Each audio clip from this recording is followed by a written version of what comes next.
Milhares de pessoas em todo o mundo sofrem de problemas psiquiátricos, necessitando muitas vezes de internação e tratamento. Porém, pior dos que aqueles que realmente necessitam de internação são aqueles que são diagnosticados de forma errada ou nem diagnóstico recebem e já são colocados em ambientes altamente desastrosos para sua condição mental. Antigamente, e infelizmente até os dias atuais, existem diversos hospitais psiquiátricos em todo o mundo que, ao invés de ajudar essas pessoas, apenas pioram o seu estado ministrando medicamentos errados, maltratando-os fisicamente ou simplesmente ignorando-os e deixando-os à própria sorte. Fique comigo até o final e conheça uma das maiores aberrações humanas que se intitula como hospital psiquiátrico. Olá, tudo bem? Bem-vindo ao canal da Luta contra o Crime. Eu sou a Lisa e aqui você conhecerá os grandes crimes e mistérios do século. Então, se você gosta desse tipo de assunto, deixe o seu like, que isso é muito importante para mim. E por favor, se inscreva em nosso canal para receber novos episódios. Então, sem mais conversa, vamos lá! Hoje vamos falar sobre o Hospital Psiquiátrico Federico Moura, na Guatemala. Guatemala é um país da América Central ao sul do México, onde tem vulcões, florestas tropicais e antigos sítios maias. Tem uma população de mais de 17 milhões de habitantes e é o país mais populoso da América Central. O país é formado majoritariamente por indígenas e descendentes, e até proporciona assistência médica gratuita, porém os serviços médicos e sanitários são altamente insuficientes, principalmente nas zonas rurais e nos subúrbios pobres. A maior parte da população é humilde e cerca de 60% das pessoas vivem na faixa de pobreza e quase 30% da população é analfabeta. Existem muitas histórias sobre manicômios que são muito macabras e antigamente os tratamentos usados com as pessoas ditas loucas eram muito cruéis e desumanas também. E por isso ficaram marcadas na história, porém esta crueldade parece continuar nos dias de hoje. As doenças mentais são uma alteração dos processos cognitivos e afetivos de desenvolvimento. E essas alterações se manifestam em distúrbios de raciocínio, comportamento, da capacidade de reconhecer a realidade e de se adaptar às condições de vida. E são muitas as doenças mentais que se manifestam como neurose, esquizofrenia, paranoia, depressão, delírio, demência, delírios de somatização, entre muitos outros. E essas doenças afetam todas as classes sociais, porém sabemos que os pobres são os mais afetados devido à situação de violência, instabilidade econômica do país, abusos, sequestros, pobrezas, desemprego, enfim, entre outros problemas. O único hospital psiquiátrico que existia na Guatemala era de 1890, que era chamado de Asilo dos Dementes, que ao longo dos anos foi mudando de nome, porém sempre com poucos recursos e grandes problemas de infraestrutura. Até que, em 14 de dezembro de 1960, ele pegou fogo, morrendo mais de 150 internos, e os sobreviventes foram transferidos para a fazenda La Verbena. A ideia era de ser um centro de atendimento tipo fazenda. Porém, em 1972 foi feito um hospital de saúde mental que se fundiu ao centro psiquiátrico já existente, tornando-se um único hospital de referência para tratamentos psiquiátricos, que passou a se chamar Federico Moura, que é o nome do primeiro psiquiatra da Guatemala, e foi dele a ideia de usar os métodos como fixação de abscesso, hidroterapia, hipnose. Introduziu também o uso de camisas de força.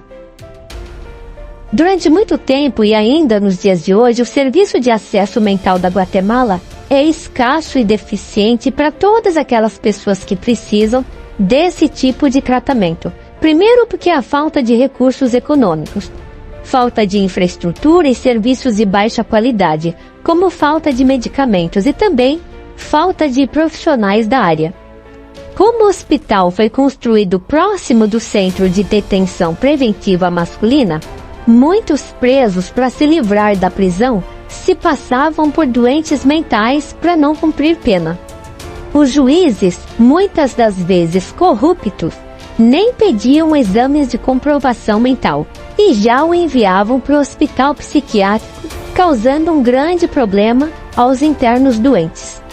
Ao longo dos anos, muitas denúncias do grupo de direitos humanos foram feitas às autoridades, sem ninguém se importar com o caso e sem tomar nenhuma providência a favor dos internos ou dos profissionais que lá trabalham. O grupo americano Defensor dos Direitos de Deficientes passou 3 anos recolhendo provas sobre o Hospital Frederico Moura. E em 2012, o fundador do grupo, Eric Rosenthal, e sua equipe publicaram um relatório onde descreveram que o hospital é a instituição mais perigosa que nossos investigadores já viram em qualquer lugar das Américas. Nessa visita, ex-pacientes disseram à equipe de Rosenthal que eles foram abusados sexualmente enquanto estavam sedados, tanto pela equipe médica quanto pelos guardas. Pacientes vieram até nós, disse Rosenthal, por um contato humano, e um homem me agarrou implorando para que fosse levado embora do hospital.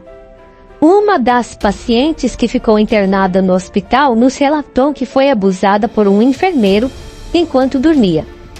Ela tinha apenas 17 anos e era virgem.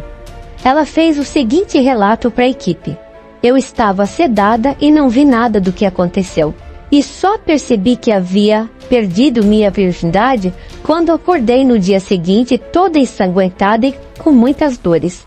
E me lembrei que na noite anterior um enfermeiro me deu um remédio para dormir. Eu estava lá apenas 3 dias e após 2 semanas minha família me tirou de lá, depois que eu contei tudo a eles, disse ela em lágrimas. Falamos também com um ex-paciente chamado Ricardo, que confirmou ter ficado naquele lugar por 3 anos e foi abusado por todo esse tempo, tanto pelos guardas como pela própria equipe médica, que eram os enfermeiros e médicos que cuidavam de todos. Ricardo só conseguiu ser libertado após uma batalha judicial, alegando que foi diagnosticado erroneamente com esquizofrenia. Ele também afirmou que viu vários profissionais da saúde e os guardas se aproveitarem das pacientes do sexo feminino quando elas estavam sedadas. Ricardo disse que eles separavam as meninas mais bonitas para eles durante a noite.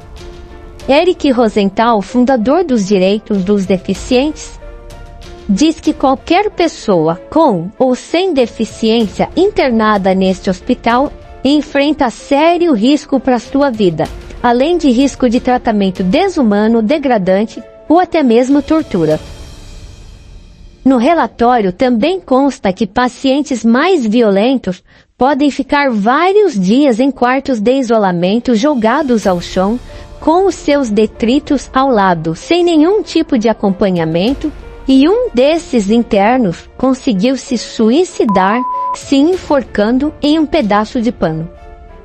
Vimos um homem literalmente tentando escalar uma parede para sair de uma dessas celas de isolamento, e ele estava em cima do muro pedindo para sair dali. As cenas dentro deste hospital são repugnantes. O relatório explica que os pacientes tiveram cuidados médicos negados e foram expostos a graves doenças infecciosas e contagiosas, como por exemplo o HIV, devido aos abusos sofridos. Nesta visita, Eric diz que filmou uma paciente dizendo que ela foi abusada em seu primeiro dia no hospital, enquanto estava amarrada em uma parede. Funcionários também chegaram até nós, disse Eric, mesmo com medo das represálias, e disseram que eles não têm remédios para tratar os pacientes. O lugar é sujo, há ratos e baratas, e os abusos cometidos tanto pelos guardas como pelos profissionais da saúde é conhecido por todos. Eles disseram que há apenas 2 profissionais para cada 70 pacientes. E como isso é totalmente impossível, então a única maneira de lidar com eles é através da sedação. Tanto os pacientes como nós corremos perigo neste lugar, e já reclamamos, porém ninguém nos ouve. Tudo o que a equipe de Eric Rosenthal conseguiu foi levado como prova à Comissão Interamericana de Direitos Humanos em 2012, que emitiu uma medida de emergência obrigando o governo a solucionar as questões levantadas para salvar vidas. O hospital, na verdade, é gerido por gangues que envolvem polícia e profissionais da saúde e fazem o que bem entendem sem ninguém se opor. O governo da Guatemala concordou em agir e iniciar uma investigação sobre as alegações de abuso sexual, porém 2 anos depois foi visto que nada foi feito. Então, em dezembro de 2014, a BBC, rede de televisão americana, sabendo que jornalistas não são bem-vindos ao local, se disfarçaram como um grupo de caridade querendo ajudar a instituição financeiramente, e o diretor da época, Romeu Mineira, abriu as portas da instituição. E aí o segredo veio à tona e várias denúncias foram feitas novamente. Ao longo do tempo que permaneceram na instituição com um microfone e uma câmera escondida, jornalistas, como a jornalista Chris Rogers, junto com a sua equipe, gravou cenas deploráveis do abandono e do sofrimento que os pacientes ainda sofrem neste local. O diretor disse aos jornalistas que havia cerca de 340 pacientes naquele momento, incluindo 50 criminosos violentos e com problemas mentais. Porém, o próprio diretor disse que apenas uma minoria dos internos tem problemas graves. E 74% dessas pessoas que chegam até a instituição precisam apenas de um pouco de atenção e cuidados e já deveriam ter voltado para a comunidade. A jornalista Chris Roger faz então o seguinte relato. Enquanto meu tradutor distrai o diretor Romeu Mineira, eu ando pelos corredores longos e escuros do hospital e vou entrando nos quartos. Há muitos pavilhões no hospital Federico Mora e percebi que não há divisão entre pacientes com transtornos mentais e pessoas em conflito com o elenco. E todos estão misturados e vários desses reclusos perigosos não deveriam estar aqui, e sim, em centros de detenção de execução penal. Encontrei vários pacientes deitados em camas de metal quebradas e enferrujadas, e era nítido que esses pacientes estavam sedados. O cheiro dos quartos era horrível, pois como os pacientes estavam sedados, eles mal conseguiam se levantar para fazer as suas necessidades, e os lençóis, que estavam todos rasgados, estavam cheios de urina e fezes. Enquanto andava pela instituição, o que mais vi eram corpos imóveis deitados no chão de concreto do pátio sob o sol ardente, sem nenhum tipo de cuidado e sem nenhum tipo de ajuda da parte de nenhum funcionário. Os pacientes estavam sedados com os cabelos raspados e todos, sem exceção, usavam trapos como roupas e estavam descalços. O abandono era generalizado. Muitos deles estavam totalmente nus, expondo a sujeira causada muitas vezes pelas fezes e urina que eles faziam ali mesmo. Aquilo mais parecia um campo de concentração do que um tratamento em um hospital de saúde mental. Continuei caminhando pelo lugar e em todas as alas que entrava me deparava com uma cena pior que a outra. Era como se eu estivesse entrando no inferno. Alguns pacientes estavam sentados no chão ou em cadeiras de plástico balançando-se em busca de algum tipo de conforto. Era nítido que não havia nenhum esforço da parte de alguém em ajudar ou criar algum estímulo para a recuperação desses pacientes nesse lugar. Continuei andando e só via poças de urina nos colchões velhos, imundos e rasgados que esses pobres coitados estavam deitados, e o cheiro era insuportável e dominava o ambiente. Enquanto estava conversando com o diretor do hospital, Romeu Mineira, ele mencionou que ainda havia os quartos de isolamento para os pacientes mais violentos, para que eles fossem contidos. e que esses pacientes chegavam a ficar vários dias sozinhos neste lugar. Acabei achando um desses quartos e vi que ele tem mais ou menos 2 metros quadrados com uma pequena janela, e vi que num desses quartos estava um homem encolhido no canto, sozinho, e o chão, claro, estava coberto de fezes e urina. A cena era deplorável.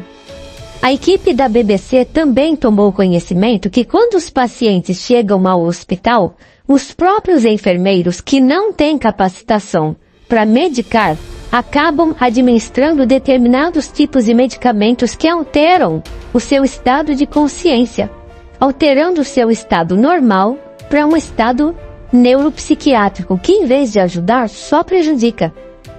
Voltando a falar com Romeu Mineiro, sem ele saber que ele estava sendo filmado e gravado, toquei no assunto sobre os abusos sexuais e ele fez uma confissão surpreendente.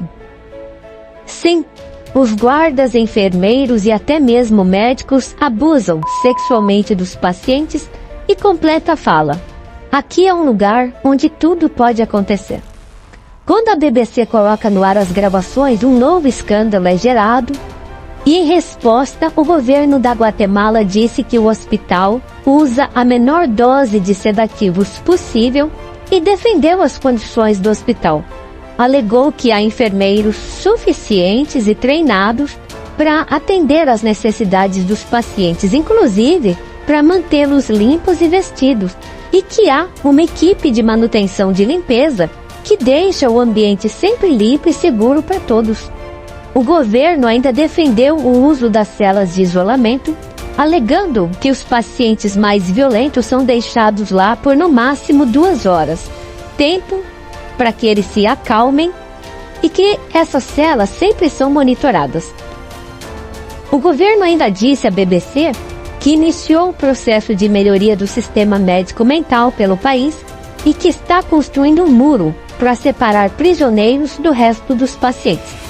Novamente, o governo disse que iria investigar as denúncias de abuso sexual contra os pacientes. Em 2014, Eric Rosenthal preparou um novo processo judicial contra o governo da Guatemala, numa tentativa de fechar o hospital que seria analisado em meados de 2015. E o governo poderia enfrentar sanções econômicas e comerciais. E aí vem a pergunta que não quer calar. E aí, alguma coisa mudou de lá para cá?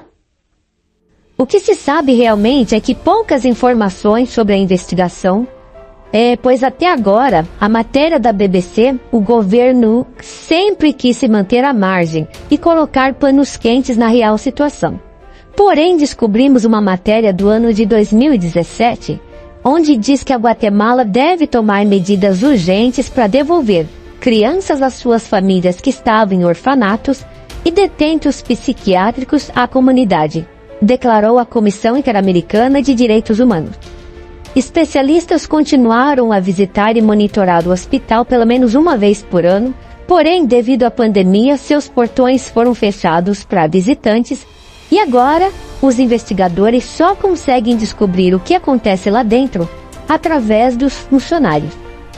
Na época da Covid, ativistas acreditam que o vírus se espalhou pelo hospital e nada foi feito pelos pacientes e que dezenas devem ter morrido sem ao menos suas famílias serem notificadas. O que sabemos é que somente em 2021, após uma greve e paralisação dos funcionários, o diretor Romeu Moura foi exonerado do cargo em definitivo como má gestão e que o nível de corrupção dentro do hospital ainda é muito grande. Em seu lugar, colocaram um outro médico psiquiatra chamado Luiz Angel Ávila Monte, que parece estar na mesma linha que o anterior, ou seja, até agora nada fez pelos pacientes. Familiares de pacientes relatam que não são atendidos no Hospital Federico Moura e que procuram pelos medicamentos necessários, porém é sempre lhes dito que esses medicamentos estão esgotados.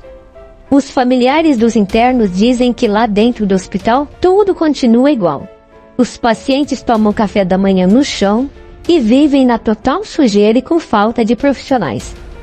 A diretora do escritório de Defesa dos Direitos dos Deficientes Lisbeth Brizuela, visitou a instalação do hospital com uma equipe, e ela disse que pouco ou quase nada mudou desde as denúncias feitas. Ela diz que os pacientes estão vulneráveis por causa das condições em que vivem e também pela falta dos profissionais. Vimos os pacientes cobertos de urina e fezes e não há nenhuma medida de segurança para eles. Isso é algo completamente anti-higiênico e desumano, e isso nos mostra como as autoridades veem este hospital e as pessoas que vivem nele. Eles não são vistos como seres humanos, mas como um entulho de lixos. O Hospital Federico Moura é um depósito para humanos inúteis para a sociedade como imigrantes, deportados ou prisioneiros. Sentimos uma grande desesperança e tememos que essas pessoas tenham sido deixadas para morrer. É uma visão muito boa de como pessoas com deficiência são vistas, tanto pelo governo como pela sociedade. O que podemos tirar disso tudo é que todos têm uma história, e muitas vezes as lutas internas que alguém enfrenta não são visíveis. É crucial tratar todos com respeito e compaixão, independentemente de sua condição mental. A sociedade deve trabalhar para eliminar preconceitos e apoiar aqueles que precisam de ajuda. Mesmo em um hospital psiquiátrico onde as pessoas podem estar enfrentando seus piores momentos, a dignidade humana deve ser preservada. Mesmo nas circunstâncias mais difíceis, a recuperação é possível com apoio adequado, tratamento e compreensão. Muitos podem encontrar um caminho para a saúde mental. Vamos lembrar que todas essas pessoas já foram crianças um dia, exatamente como eu e você.